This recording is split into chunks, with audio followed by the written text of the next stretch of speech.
Hello, everybody, and welcome in to another episode of the Casual Sports Podcast. As always, I'm Alex Berna. That's Mike Wolfgang coughing in the background. He's here. He's Sorry for it. No, you're good. You're excellent, I should say. As welcome in, everybody. I'll take you off the solo look there to the Casual Sports Podcast Tuesday edition. Hope you're all having a good one.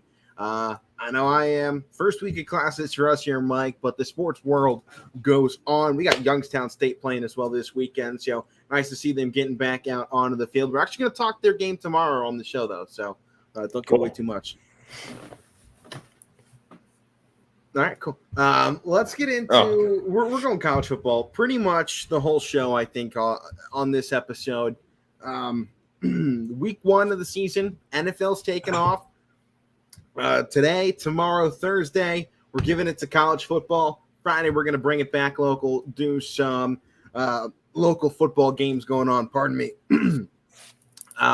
So without any further ado, start recapping some of the stuff we saw last week. First game, Austin Peay. They kept it real tight with Western Kentucky. I think shocking a lot of people.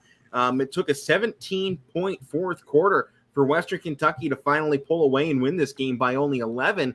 38-27. This is a huge turnaround from a team last year led by Bailey Zappi, now with the Patriots, that had the best offense in America, best passing attack in America, ground game that was unbelievable, and they got denied in a lot of this one. And the top rusher in the game was on the side of Austin Peay. So he had 20 carries for 77 yards. That was Samuel, their running back.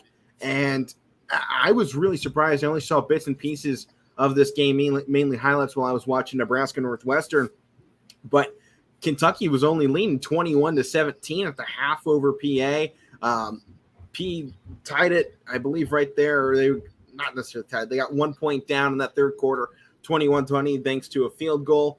And they did keep it close there. They got 27, but Western Kentucky just able to pull a little bit farther out to take home that win. But Mike, I don't think that's a good sign of things to come for Western Kentucky this season. I think so. And I think with them that I was kind of surprised that putting up 38 points because, number one, this is a high-scoring game. And I know we were talking about when we were previewing it that, them losing their top receiver who ended up transferring to Penn State, who wasn't one of the top receiving guard. I think he was the top receiving guy last year. So for them to put up 38 points, and I think with their quarterback, Reed throws 4 touchdown passes, I think Western Kentucky showed that their offense could still hang in there. I know it's against Austin Peay, who's a team that's a little bit lower than them, but it's still, it's progress for their offense, I think. That's a big takeaway for that because I didn't get a chance to watch this game or some other ones because I had to work on Saturday. But there was – I was looking through scores. That's when I was looking at, like, hey, they're kind of still putting up some points. They had a lot of fans shocked, but hey, that's what Week 0 is all about. And, we see it every year. There's some of these FCS groups that can come up. And for whatever reason, they just match up well against some of these teams. And that was the case here. And they almost had the first upset of the season. The second game on, this was a phenomenal game to watch. If you didn't watch it, you missed out. Nebraska Northwestern, Nebraska takes a 7-3 lead to start the game. Northwestern gets spurred on by a huge second quarter. They get 14 points. They take the lead in the halftime, 17-14. Then Nebraska comes out of the gates. They get 14 more back, and Nebraska's got 28 points in that going into the fourth quarter, and Northwestern's got 24 points going into that final quarter. And it was just a slugfest back and forth. It was some great football. And now I'm kind of surprised Nebraska only had 14 points and none in that fourth quarter. And they had that 14 in that third quarter because Casey Thompson looked spectacular in the first half of that game. And the majority of what he did was in that first half. Matt, you got a fan out. Or Mike, you got a fan out there. Oh, there we go. I just got to throw that out there. What's up? But you just look at Thompson in this game, and he looked so great in the first half. And then I don't know what changed with Nebraska. They tried to get too fancy with things, maybe. But they got that lead, and then they couldn't do anything with it. In the biggest turning point came, Nebraska was up 28-17 in that third quarter, and they go for an onside kick. They don't get it. They weren't anywhere close. Terrible execution on it. And it gave Nebraska great field position. And that play right there took all the life out of the Cornhuskers team. They were looking for this big momentum play, the sealer, a stamp on the day, but they were doing it way too early in the game. They did it in the third quarter, and when Northwestern got the ball back, it was kind of all that momentum that was going Nebraska stopped. And then Northwestern got their touchdown, and now it was all over here with Northwestern. And Nebraska never scored again.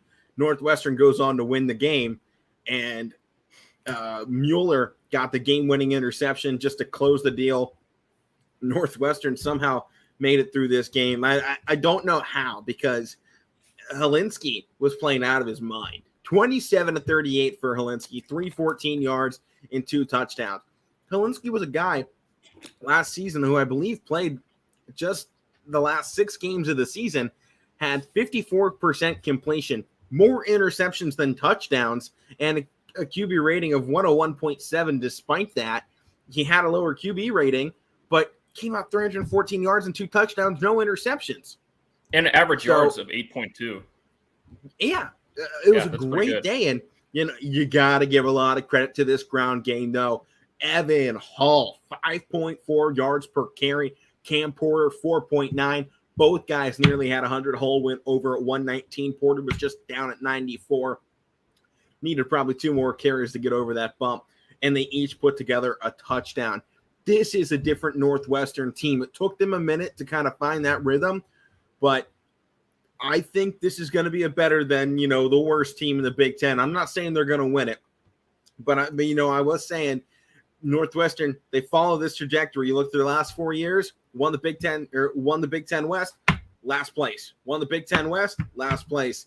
This year, they're looking at one of those supposedly up years, and this is a great way to get it started. You have a quarterback who looks a lot sharper than last year, a running back that looks even more lethal than he did in his sophomore campaign. He went for 1,000 yards last season, had 7 touchdowns. He's already a 7th of the way there in the touchdowns, and he's more than a 10th of the way there in rushing. So he's looking to have a big season in his 4th year with this Northwestern Wildcats team. And especially, pretty much every year, the last couple of years, several years actually, but in a Big Ten West where it is pretty wide open, Northwestern's got a shot. And especially anybody in the Big Ten West has a shot. That's the biggest difference between what's going on in the East. You don't have a shot in the East unless you have a generational team. Unless your name is really Ohio State. Ohio State's the only team. Go ahead and say it. Right, I'm going to. Ohio State's the only team that realistically every year, and here's the big caveat, every year is the favorite and has a shot to win the title. You look at Michigan. People like to look at them. They're kind of the number 2 in that Big Ten East. If anyone's going to beat Ohio State, it's going to be Michigan, especially after last year. That's how this story is going to get told going throughout this entire season. Michigan's got the chance. But you saw it. Michigan State last year with a generational talent in Kenneth Walker for their program still couldn't win the Big Ten East. Penn State, they've had some really, really great teams They did win it, but at this point, that was what, 6 years ago? Yeah. 6-7 years without a Big Ten championship. Yep. Because Michigan last year broke a 5-year winning streak for Ohio State to win the Big Ten East, or and the Big Ten. That was Penn State, so it's 6. Right, and before that was, So it's been a huge turnaround, and perhaps Michigan upsetting Ohio State will change things up here, but I don't see it happening. I hope it doesn't happen as a Buckeye fan. I want my team, but I know you as a Penn State fan. I'm telling you, it's not going to happen. Right, I know. But look, I gotta at least try and make it seem like I'm looking at other teams. But you know me, give me Buck. I want the Buckeyes all the way here. I got them right up. Yeah, there you go. To be fair, though, again, that's just the way it is in the Big Ten. Yeah, because we're talking about these two teams on the West Side. It normally is because I think it's just the way it's played on the. I know it's the same conference, but it's just the way the style they play over there. It's every year it's gonna be somebody different. It's not those teams on that side aren't big time recruiters like teams on the East, the top 3 or 4 teams in the East. So that's part of the reason why. And I think on the East side of it, it's no secret that it is Ohio State because they've shown it year after year after year. And last year Michigan kind of broke through. Like you said, a couple years ago, Penn State broke through. A couple years ago, Michigan State had their run when they got, but it's just not consistent. These teams kind of fall off every couple of down years. Ohio State does not have down years. To their standards, they do, but 10-2 last year is a down year for me. To their standards, they do, but to some other teams, that's a great, not great. But I loved hearing this on College Game Day this past Saturday, and I think they even did it on the. It wasn't Big Noon Kickoff, but it might as well have been. It was just the Fox pregame show. Big Noon Kickoff doesn't start till this Saturday.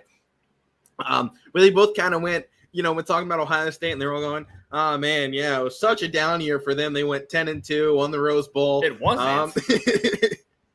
Their only losses were to top 5 through top 10 teams. Man, what a down year for them Buckeyes." And I was just like, "Yeah, I mean they're right, but I also love it. You go 10-2 at Ohio State, and the entire defensive staff was fired, pretty much, outside of our D-line coach and Larry Johnson, who also said." He's not retiring anytime soon. So there was a lot of people saying Ohio State's going to start losing recruits at that D-line spot because he's going to be retiring soon. And he pretty much gave the middle finger to that. So Larry Johnson going to be there for a while on that D-line. Don't worry about it. But that's what you have in seriousness, though.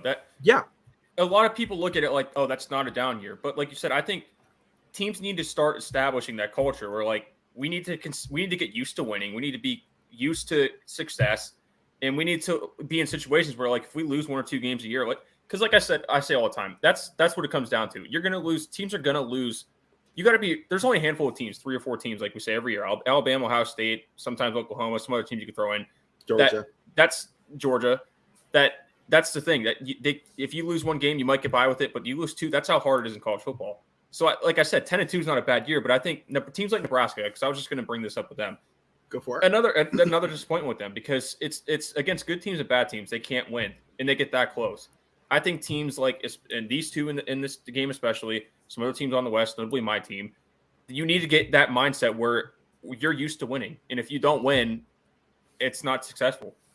And how about this heartbreaker though for those fans of this Cornhuskers team? Yet again, they lose a 1-score game. Yeah. Yet again, and it just seems they have 9 of them last year or something. I think 9 last year, 1 this year. I think I saw a stat somewhere that they were 0-13 in 1-score possessions throughout the last 3 years. Scott Frost is not a game manager. He gave play calling away because he used to be the play caller for Nebraska, and it looked great to start. And then yet again, when it comes down to Scott Frost has to make a decision, he says, let's go onside kick it in the 3rd quarter. Yeah. And all the momentum flipped away. It's those game management calls that make a head coach. Some are really good at them, and some are Scott Frost. Alec, let me add to what you're saying there. And every time stuff like this comes up where it's just the little things, and again, my team gets away with this. They can't get over this hump either. And every year I think of this, that whether it worked or not, it looks like it didn't. The ball on 3rd and 5. That too, but I always keep in mind the 1 year they lost on the 4th and 5, like you said, against Ohio State at home, that James Franco press conference. That's what sticks in my head. In all seriousness, that's what sticks in my head because when I'm talking about teams, you have to get used to winning. although Penn State has not done that yet since that speech, everything James Franklin said was right, and I think it applies to Nebraska here. You need to get in situations where all the little things matter. Everything matters. Like you can't get by with if you want to be great, like Ohio State. There's a difference between great and elite. That's what it is, and they're not even close to that right now, Nebraska. And I think it hasn't worked under Scott Frost in terms of getting that mindset where we need to start winning because they're that close. They're that close, but it's not good enough. They really are that close, and I thought Casey Thompson was going to be the game breaker, I think, for Nebraska. But when they need it in the most, an interception. And it just feels like we're on repeat with Nebraska. Deja vu, anyone? Yeah. I hope they can turn it around for the sake of Nebraska and the sake of that's a huge program in the Big Ten. It's a storied program. And I mean, you look at them, they're one of a handful of programs over 900 wins in college football.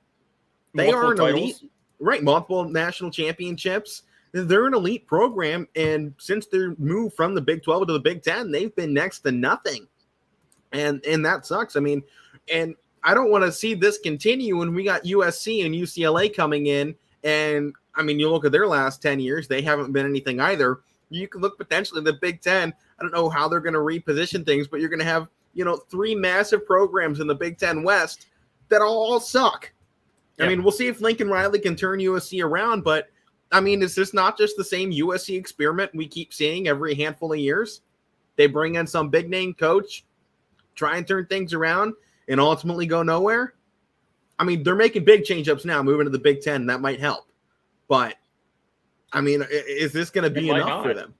Yeah. But it might not. And so we could be looking at a chance. You got 3 storied programs, just crap out there in the Big Ten West if this doesn't turn around. I mean, heck, you could honestly flip this over into the Big Ten East and go with Rutgers as well. I mean, considering they played the first ever football game. To me, they're better than Nebraska. Right. Well, at the moment, yeah, I'd say that too. But I'm just saying. I mean, you look at Rutgers. That's another storied program that hasn't done anything in the Big Ten. Yeah. Granted, they got thrown into the Big Ten East. What the heck were they gonna do? Because it's so top heavy. That's the thing. You're either good or bad, and it's not like the West where there's a bunch of solid teams. There's only a handful of teams that can flip-flop in the Big Ten East, and it's Michigan State and Penn State. Yeah. And sometimes Michigan. They're just hot right now after last year. I would say Michigan, at least Jim Harbaugh era, they've been able to keep it up. But last year they finally got over the hump. Yeah, it took them that long. We're going to talk about them more later on this week. Tomorrow on the show, we're going to be debuting our Week 0 college football rankings. The top 10 will be released here on the show tomorrow at 2 o'clock. That's how we'll start the show. So everybody, make sure you tune in for that one to see who we think the top 10 teams going into the season are. But we saw UNLV put together a pretty solid game offensively, but they were going up against Idaho State, who had 1 win down in the FCS last year. UNLV won 52-21, putting up 45 points in the first half at, Allegiant Stadium? Yep. In Las Vegas? Yeah. So, the big black UFO in the desert. That's what it looks like, honestly. I've heard it from a lot of people. It's a big greenhouse because there's a lot of windows. Them saucers that fly in the sky. Yep, it's a UFO. Stuff. Yeah, UFO. Utah State was in a close battle for a while against UConn, but ultimately UConn is still bad at football, so they got caught short. A little surprising though, Utah State. I mean, they were down 14-0 in that first quarter. Second quarter, they put up 24 unanswered, and that pushes them out to that 31-20 win, led behind their quarterback in Bonner, who went 20 of 29, 3 touchdowns. Got to give a shout out, though, to the running back of UConn, Nathan Carter. Tried to put this team on his back. 9.5 yards per carry, 190 yards on 20 attempts. I mean, literally putting the team on his back to try and propel them to a win, and they still can't get it done. I'll ask you this, though, since looking at these games, because I know there aren't a lot that we got too far into. Any surprise that you had this in this Week 0? Of the games we talked about, because one that kind of stood out to Austin Peay keeping it with Western Kentucky. Nebraska, really, I mean, from all the change-ups from last year to this year, looking pretty much identical. I'm not surprised Pat Fitzgerald won a football game. He's a really freaking good coach. I'm not surprised UNLV beat Idaho State. I think I'm still disappointed with 21 points they allowed. With Utah State, I'm not surprised with them either because they continue to put together some really good seasons. I know their quarterback didn't pan out in the NFL and Jordan Love, or at least he hasn't yet, but I think they're building a really strong program, and they're in that Mountain West Conference that I think very realistically could overtake the Pac-12 here in the next couple of years as the premier Northwestern Conference. So of the games we've talked about, no, I'm really not surprised, and I'll spoil it, for the games we will talk about. Outside of Vanderbilt hanging 63 on Hawaii. I was shocked at that. No, I wasn't really shocked by anything else that went on. But Vanderbilt going that big, yes, I was shocked on that. I think the first time they've seen more than 20 points in the game. Not surprised that Vanderbilt won, but the amount of points they scored, I think that's the part that sticks out. And I think with I thought Hawaii could give them a shot. I did too, and I think with especially because it was in Hawaii too. Yeah, that was their advantage. But I think with Illinois and Wyoming, I was expecting it to be a little closer. I think I picked Wyoming to actually win that game just for the heck of it. But 38-6, I was thinking that was going to be a little close. Nothing really too else stood out, but I'm glad you brought up the Vanderbilt one because I was surprised that they put up that many points. Well, back to that Illinois game that you brought up there. I was surprised Wyoming got ran out the building, especially when I was just talking about that Mountain West and how good they're starting to look over there. And then you see them go up against a Big Ten opponent and they drop it by 32 points. But you got to give a lot of credit this time out to Tommy DeVito. I know the yardage wasn't there for him, only 194, but 2 touchdowns thrown for his squad to go along with their premier running back is going to help this team all season. Chase Brown, from London, Ontario. If you let this guy dominate and you can have a balanced pass attack to go with it, he's going to continue to have huge games because you can pass to set up the run. It's something we haven't seen out of this Illinois team in a while because Chase Brown, this is his 5th year on campus. He went for 1,000 last year, 500 before that. He got injured in the 2019 season, so he didn't get much playing time, but he had over 300 in his freshman campaign with this team. And he's never been able to have the big play ability and get those long touchdowns. He had an 80-yarder last year under Brett Bielema, but now you're seeing it, the development of this Illinois team. It's something we didn't see out of Coach Lovie Smith, who was there just prior to Bielema being brought in. So seeing this development from year 1 to 2 of Bielema being on this coaching staff and leading it, I think this was the biggest jump we've seen out of Illinois in the last 15 years. I think Bielema hasn't played well. Not like you said, over the last what they've had, which has been close to nothing the last couple of years. But I think it was a good win for them in this one, even though it was a 32-point win. But it was a Wyoming team. I actually think I picked them to win this game, and we've been talking to Mountain West. I thought it would have been closer because Illinois is not the strongest in the Big Ten. But I think they're slowly. It doesn't look like it, but slowly kind of edging things out, turning things around a little bit. Yeah, this is a team that hasn't won a conference title since 2001, which that's a really long time. And they had some good teams back in the late 2000s. Yeah, no, I mean, I think 2007 was their big year. So at least the one that's popping up. 2007, they got out to that 5-1 start, finished 9-3 with a 6-2 record in the Big Ten, and they got to play in the Rose Bowl. So yeah, I mean they've had some good years. So I guess I'll shorten it down. Last decade, they really haven't had anything to cheer about. I hope Bielema can be the reason that they can at least step back up. Partially in turn because I want to see the Battle of the Illabuck become relevant again because it's the one Ohio State rivalry trophy that we have, rather than just bragging rights against Penn State, Michigan State, and Michigan. And that's really just because it's the battle for the Big Ten East. I guess that's the trophy, the Big Ten East Championship. It is, but Ohio State's getting tired of those. Oh, yeah, we've had too many of those. I think I'd rather take some 0-12 seasons with them than another Big Ten East Championship. Not happening. Yeah. Typical Penn State fan. You're tired of divisional titles. You had a couple back in mid tens here. Now you don't want any more. You're happy. I want 500 seasons. I want as many as I can take. Yeah. No, I mean any fan does. You want those titles, but Florida State ran it up on Duquesne. We'll talk about Duquesne tomorrow as they're coming to Youngstown State to take on our Penguins. And after that first game, I'm liking Youngstown State in it. We'll see. We'll see. We'll talk about it tomorrow. We'll talk a little, Charlotte. What's that? We'll talk more about it. I got Brandon's been doing film work for him. He's been telling me some stuff about their lineup, so we'll get into that. Alrighty. Charlotte did absolutely nothing against Florida Atlantic, and good for FAU in this one. I wasn't sure they were going to pull away like they did, but they go up 43-13 over the 49ers, and this is an FAU squad that, I mean, they've had their lumps over the last couple of years, but I think they're a solid program that has kind of struggled to find their footing as of late, because I really liked where this team was. Let me see, what year was it? Yeah, back in 2019 with Lane Kiffin at the helm. And they win the Boca Raton Bowl against the SMU Mustangs. They go 11-3.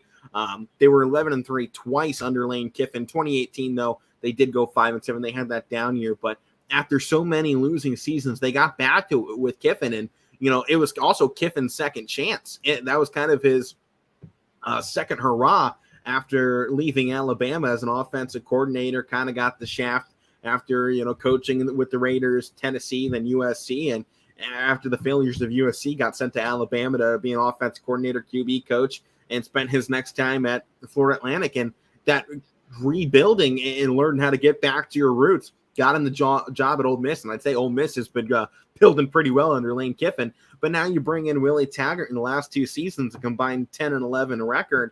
And it's just a shame. I mean, the guy has had some good moments, but I wish this team could get back to where they can be, because they're such a fun team to watch when they're good. And I'm hoping that this was the start of a good season for them, because I think they deserve it. Putting up double-digit points in almost every quarter of a game, that's something nice that you got going on. We'll see if it carries over, though, to next week. And it looked like they were, like you said, with under Kiffin, that they were like climbing up a little bit. So I think they have the potential. I like the things they have right now, but we'll see. They've been getting better the last couple of years. I hope it goes that way. So, like I said, I'd like when this team's kind of, you know, chippy and kind of fighting for things. It's kind of entertaining.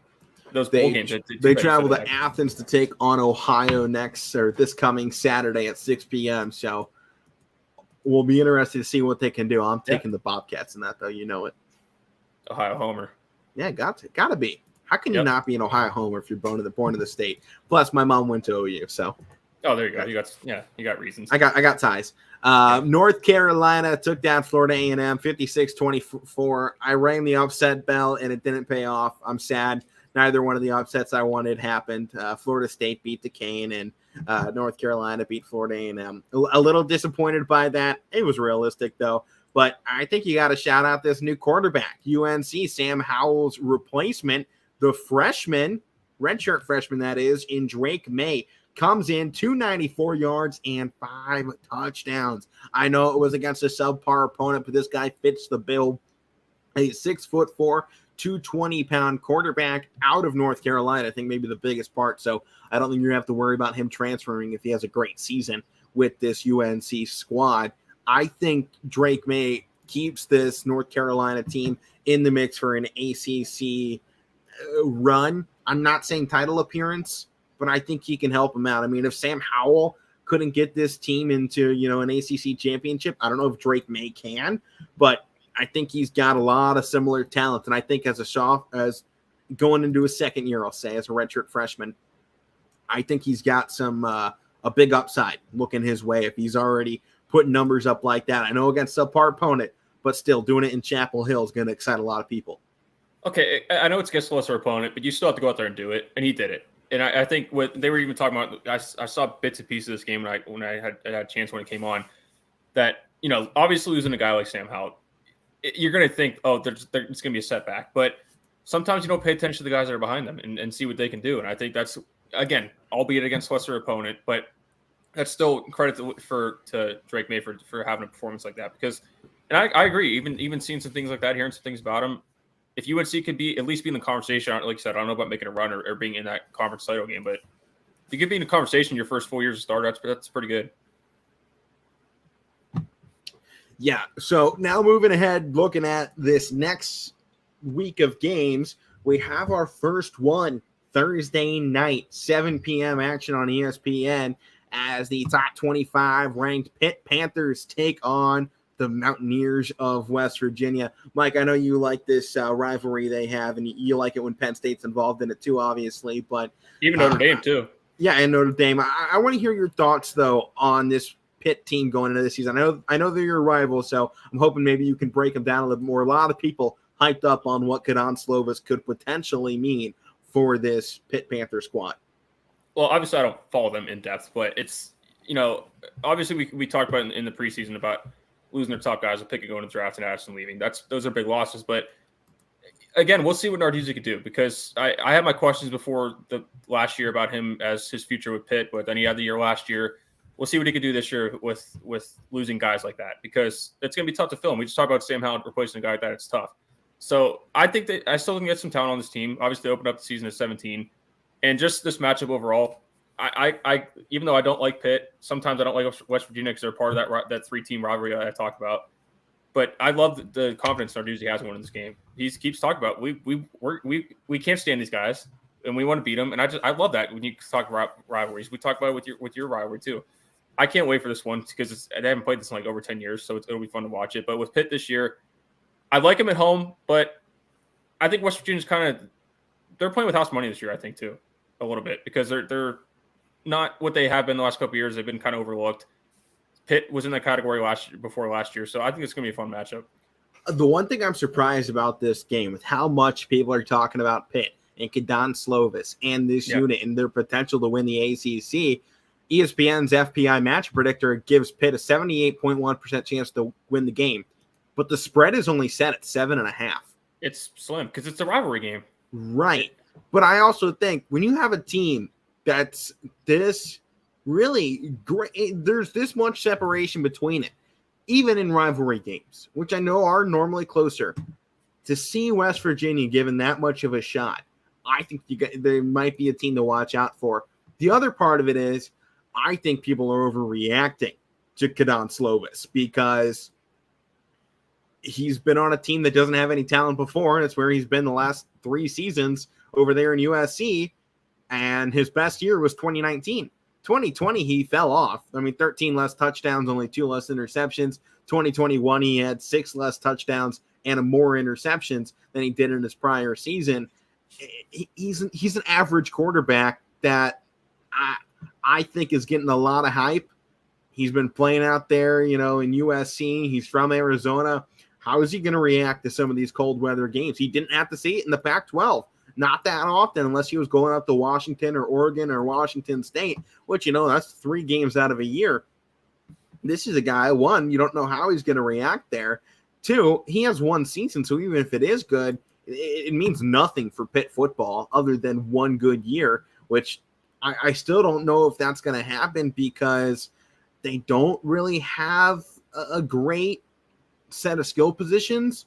A lot of people are hyped on Israel Abenaconda, their running back, and Rodney Hammond as running back number 2, but I don't think they have any big names. You look at the wide receiver room: Kanata Mumpfield, Jalen Barden, Jared Wayne, Jaden Bradley, Bub Means, Miles Alston. It's a fine 6-man unit. It's got potential, but is any of this team really giving these guys a chance on the offensive side? I'm not talking defense because I think they're going to have a fine defense. It helped them a lot last year.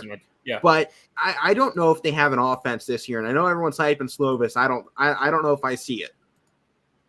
I agree. And I think that's when you're looking at Pitt football, especially under Pat Narduzzi, that's their strong suit is defense, because that's what the kind of guy he is.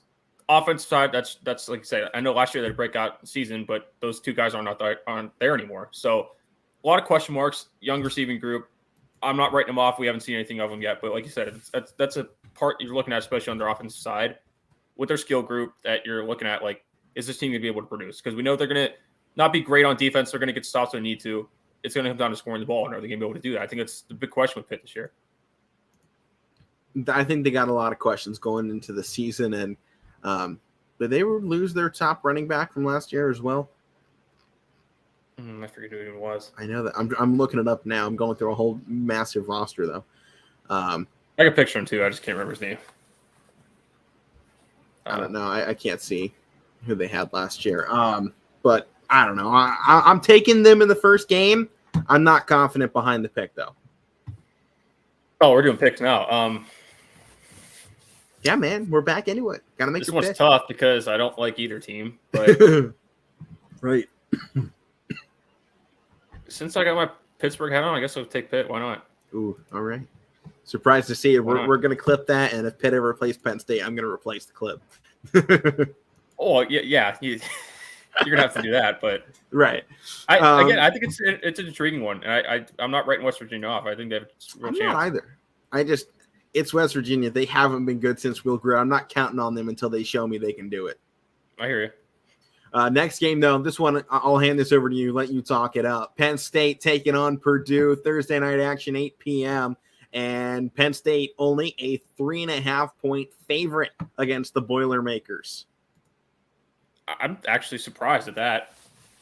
The fact that I know every year people go into the season hyped on Penn State, but I think open up the season in Purdue, I think it's a little bit of a surprise that spread to go in. Because again, if you're asking me for my overall input because this is my team, I don't really know if I give you one because I'm tryring to go into this year and I even tried to do this last year.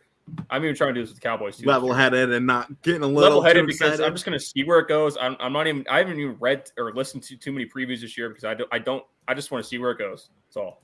And I know the news came out yesterday. I think it came out after the show. You guys probably didn't get to it. I do agree with Drew Lar being the backup quarterback. I do. I know you probably do too because we talked about it. I think that shows, and some people might not agree with this. I think you're going to because we talked about this part of it. I think it shows that Sean Clifford might have a short leash this year if he struggles. If he comes out the gate playing well like he did last year, like last year, let it ride. But if he does struggle like he did last year, again, I'm not trying to put all because I know he had injuries, but still, he played through it. He was out there, so you got to produce. He didn't. It shows me he has a short leash, and they're ready to get this guy in there, which I love. Yeah, I mean, you look at Penn State, it wasn't bad passing-wise. I mean, passing yards, 26th in the nation. That's pretty solid, but it just seemed at times they couldn't score the ball. Last year, they ranked 178th in points for, and their defense was phenomenal. They were the 7th best defense in the nation, but with an offense that ranked among the very worst in college football. I mean, there were FCS teams that were better at scoring last year than Penn State. I know, and obviously the real thing with that is not being able to run the ball, and I think that's the big thing going into it this year because you have some fresh new guys in your running back room, and I think I saw a stat yesterday with the 3 teams that beat Purdue last year, all 3 of them ran over 250 yards on them. So if Penn State wants to win this game on the road to start the year, they got to establish a running game early and not get too pass happy like they did last year because I don't think they could do that this year without Jahan Dotson. We'll see with what's Tinsley the coming name in. of that new freshman running back everyone's really hyped on? Singleton. Can you imagine if Singleton's first game goes for over 200 against Purdue? How can you not love that? Right? I mean, that's talking, Travion Henderson level debut of just coming out the gates. All right, we got another man here in the Big Ten. That's what I was going to say. But I mean, that's exactly what Penn State's going to need, though, in this game is for a guy like Singleton to come out and show his worth and show that, hey, I am that high of a caliber recruit. I know I'm just a young guy, just a true freshman coming in here, but I got all the talent to make this work for you guys. And I think what they have to do, it's got to be similar to what they did last year to open up the season at Wisconsin, is kind of play rough and tough. I know it wasn't pretty last year. It was a low-scoring game. I think it's going to be another thing like that this year because, again, if they want to win this game, and if they want to even be successful this year, start the ground game early in this game, please, and build on that as we go this year. Because, again, the offensive line, you would think it's better than last year because I think they're returning 2 guys, so you think it's going to be somewhat better because they have some experienced guys. But it's got to be better than last year. In the running game, overall, it's got to be better than last year. The offense overall, it's got to be better than last year. But that's my biggest. If you're asking me what they need to do to win this game, that's what they need to do. Because Purdue's going to be physical. That's a style of the Big Ten West. They're going to be physical. My big thing coming in, I think this might be Purdue's year, especially out here in the Big Ten West. They were really good, and I think Aiden O'Connell just absolutely took over, finished 11th in the nation in passing yards, 17th in the nation in touchdowns, and he did throw 11 interceptions, which was the bad part of it, but he was averaging 8.4 yards per, I believe, attempt or completion. I'm not sure which one, but he had a quarterback rating of 158.5 in that last season. So he's a really talented quarterback, and if he keeps it up, I know he lost his top target out there in David Bell, who's now with the Browns, but he's got King Doru coming back at his running back spot. And when anyone's name goes King, he's going to go off. This is just it's a really good squad for Purdue this year. And I've talked about it a lot, and I think I've said it here on the show, that I really do think this is Purdue's game to lose, because you look at Penn State the last 2 years, they have been underwhelming. I know they've had really good starts, and that's why I think Penn State goes into this one favored by 3.5 points, because they've had some pretty good starts on the season, especially last year. You were 5-0 to start the season, and then you had 1 more or 2 more wins to finish things out. But when you look at this offense, you got Milton Wright returning for Purdue as well. He comes in 1,300 career yards, and last year went for 732, had 7 touchdowns on 57 receptions, and he now turns into wide receiver 1, and he was only that far behind David Bell. I mean, considering he was 500 yards less than David Bell on 40 less receptions, and the difference between their averages was 1 yard, and Milton Wright had more touchdowns. If you thought David Bell was big for this team last year, I think you're going to see even more out of Wright this season. And I'm going right here off the bat. I like Penn State's defense, and that's the one upside they have going for them. But I can't trust Sean Clifford to win a game. I'm taking the Boilermakers. You're not wrong in saying that. And I think over the last couple of years, they have been very underwhelming for Penn State. I think it's for multiple reasons. I don't like making excuses. I tell you guys all the time, when my team's called out, I'll do it. I've done it with them a lot. But again, over the last couple of years, there's been a lot of things that have not gone in their favor, out of their control. I mean, Journey Brown had that non-football injury that he couldn't play the football the rest of his life. That's nobody's fault. That comes first as his health. No Micah Parsons that COVID year. Last year, whatever, Sean Clifford can't, he's inconsistent. I agree. But him getting hurt did matter. And even though he was out there, they lost, but it still mattered. I agree with you. I as a fan, I'm everything you just said. That's my mindset going into the game. That's why I have not read too much about them and watched too many previews about them going into the year, because I have my own opinions. That's all I need. I just want to go into the season how it plays out. But it's this big game going out in prime time on 8:00 on a Thursday. We'll see what happens. But I'm picking my team. Oh yeah, I know which way you're going on this one. I think it's going to be probably the best game to start out the season, though. 2 Big Ten opponents, and I love to see it. You see it so far. The 2 biggest games that we've seen on the season are Big Ten. Yeah. With Northwestern, Nebraska opening things, Purdue, Penn State taking it. And then you look this Saturday, what's really the biggest game on TV? Ohio State, Notre Dame. And Top with 5. NBC joining the Big Ten in broadcasting, it opens the door for Notre Dame to potentially become the next Big Ten team as well, if they decide to move out of being independent, which hasn't been their mindset. They kind of want to stay there in football. But I think you got potential. This first 2 weeks of football, it's all Big Ten country, baby. That's why I got the blue, Big Ten blue. Penn State blue. It's Big not Ten Navy, blue. so it doesn't count. So, right. Well, this one's a little bit lighter, so it counts for Big Ten. That's why it's not Navy, so it's not Penn State's. But, yeah, for Thursday though, there's not great games on, but the 2 best games on are really good games. I think it's gonna be a fun Thursday, and then like you said, carrying over into Saturday, so it'll be fun. Definitely. I want to talk another Big Ten team that they're ranked top 25 here to start the season. I don't know how they're going to do it. They're going to win this first game. They're going up against the Western Michigan Broncos, who finished strong last season. They've won their 3 of their last 5. They did drop their final game of the season. Actually, no, they won their final game, against Nevada without Carson Strong, 52-24 in that bowl game on the 27th of December. They won their last 2 games of the year, but I think they're a long way from where they were under PJ Fleck couple seasons ago before he made the move over to Minnesota. That was a really fun Western Michigan squad to watch, rowing the boat with them, and I love how he's carried that tradition over to Minnesota. But I just want to talk on Michigan State really on this side of it, because I think we're both going to take them going into this game. Are they on Saturday? I think they're Friday, actually. Yeah, they're Friday game, 7 p.m. So no one's going to watch it, because everyone who's watching this is going to be watching high school games on the network. So no one's going to watch this game, which is why we need to talk about it now. Right. But can this team still be great without Kenneth Walker? Because Peyton Thorne, I think he's a thorn in the side of a lot of defenses, but he's not someone that's going to keep a defensive coordinator up at night. He had a really great season last year with Kenneth Walker. I don't think this is a guy that performs without Kenneth Walker. I agree. I think you see that a lot with certain running back quarterback combos. Is that I don't want to say you get dependent, but that's a big part of the offense, is especially in the running game. And if you lose that, again, you're forced to put a lot on yourself. And I don't know if Peyton Thorne is that guy. I think he did a lot last year too, like you said. But I want to see how he does this year by himself. Not by himself, but like when he's the focal point.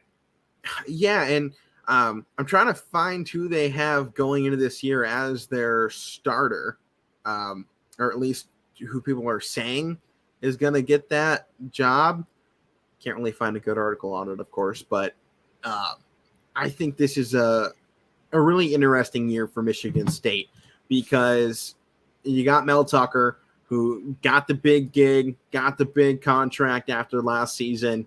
But keep in mind, his only good year as a head coach was with one of the best running backs we've seen in the Big Ten since Saquon. Yeah. So can he do it without him? Because I think that's kind of the same challenge that James Franklin had. James Franklin was working with Saquon Barkley for so many years. He was able to not only put himself in position to get that 10-year contract because of it, but build up a program that was so strong, and it came off the back of Saquon Barkley. And he kind of kept it in that trajectory for a while, but now you've finally seen it take that step back to, I'll say it, kind of pre-Saquon levels. And I'm interested to see if Mel Tucker can kind of build that same repertoire of, hey, see what we did last year, kind of keep it going, and we'll see if he falls off or he can keep it pushing. And I'm interested to see what he can do with this team this year because I think they're the biggest question mark in the Big Ten East. What can the Spartans do without Kenneth Walker? For sure. And I like Mel Tucker too. I think he's done well and he's deserved it. But like you said, it's challenging when you lose a guy like that, for sure. All right, next game here. South Dakota State, the Jackrabbits, taking on the Iowa Hawkeyes on Saturday, noon game on Fox Sports 1. Iowa, man, they lost their last two games of the year, but overall they had a phenomenal season. That's kind of why I wanted to bring them up here. Do you think that they're yet again a favorite to take home the Big Ten West? Is there a favorite in the Big Ten West? Well, I think that's a better question. I think every year the favorite is just whoever won it the year prior. Spencer Petras, I believe, will be coming back and starting again. He has been severely underwhelming in his 4 years here at the University of Iowa. Last 2 years, he's had the start averaged between the two about 1,600 yards. He's good for about 10 touchdowns and 7 interceptions. It just amazes me that this team can go anywhere with this terrible of a passing game. And Tyler Goodson, their running back from last year, gone to the NFL, a guy who's only a month and 14 days younger than I am, which, whew, that's an odd one. Puts into perspective. Right. How young some of these guys are. This guy is just a month younger than I am, and he's in the NFL. But Gavin Williams, I think, is going to be the starting guy this year. I think they got a lot of holes to fill.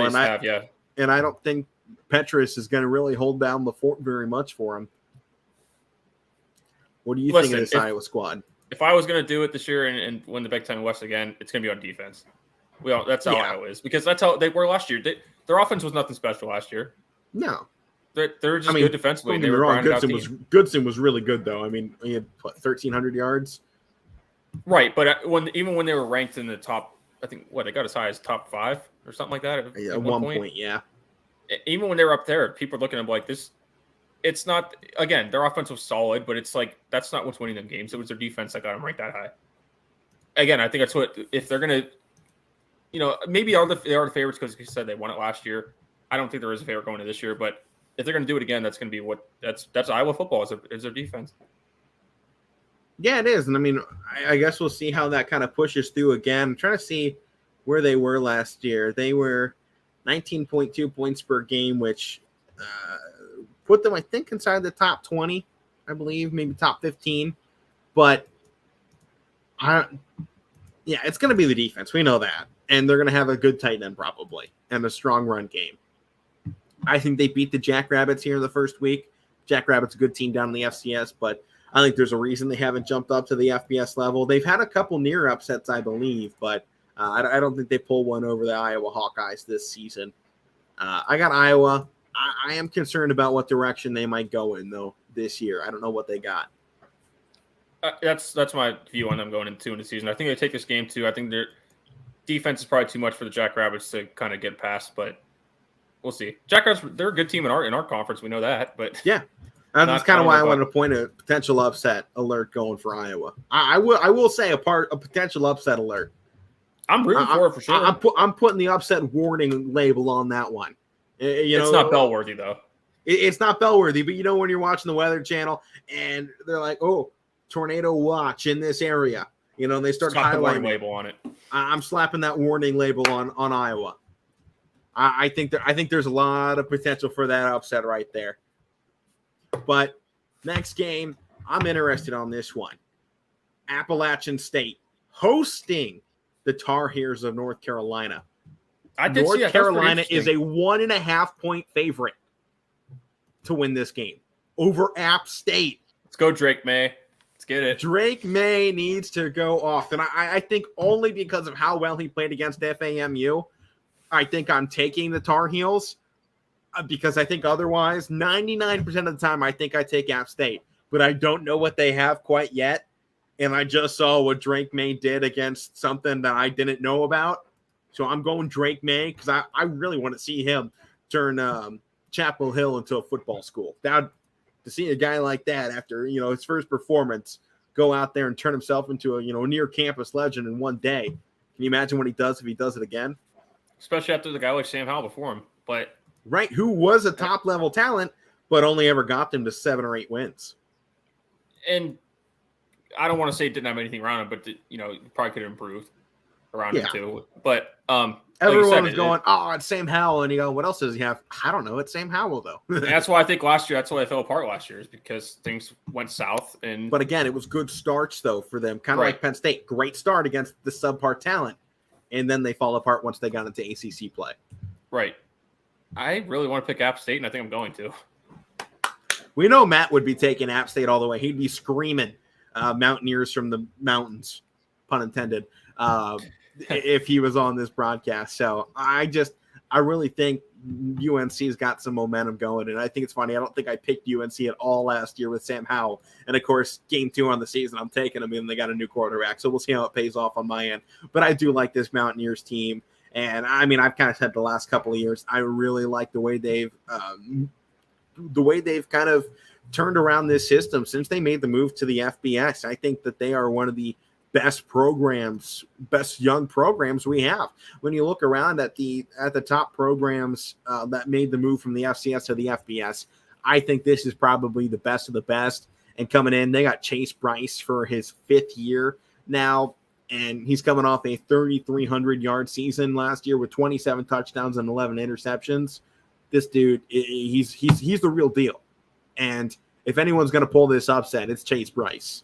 So this is another one. Slap that tornado watch on. Put that upset watch on. I think that's possible.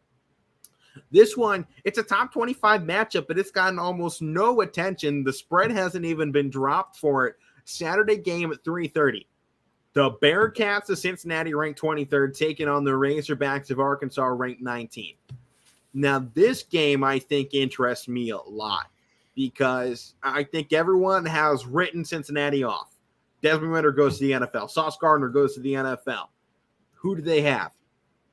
But knowing what Luke Fickell's done the last, 4 years with this Cincinnati program, if he doesn't have somebody in the waiting room ready to take this program over, I will be very surprised. Because he also lost Jerome Ford, by the way, their top running back. Their top 2 rushers from last season gone in Ford and Ritter. Ryan Montgomery, who went for 312 last year, comes back as their senior leader on this rushing piece. They also lose top wide receiver in Alec Pierce. Everyone's writing them off. But how can Luke Fickell not have somebody ready?